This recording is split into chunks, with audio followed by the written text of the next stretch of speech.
Kung gusto mo talagang yumaman, huwag kang mag-focus lang sa pagyaman. Global yung range ng problemang sinolusyonan mo. Kaya no wonder, isa ka sa pinakamayaman sa buong mundo. din.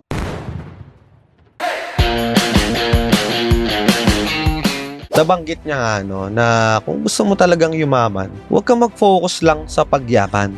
Sa pagkita ng pera, ganyan. Correct. Sabi niya, oo, magtrabaho ka. Trabahuhin mo talaga. Actually, sobrang sipag niya. Based sa kwento niya, talagang grind mode siya hanggang kahit ngayon na 69 years old. Pero more than that, focus niya is makatulong sa tao. Correct. Na kaya kaya niya rin gustong yumaman, magkapera, kasi pag may pera siya, makapagpatayo daw siya ng mga negosyo. Yung negosyo, makakapag-hire ng tao. Correct. Di ba? Yung mga ganon. So, Kasi tingnan mo kung sino yung pinakamayaman sa buong mundo. No, kunyari, ito sila Mark Zuckerberg.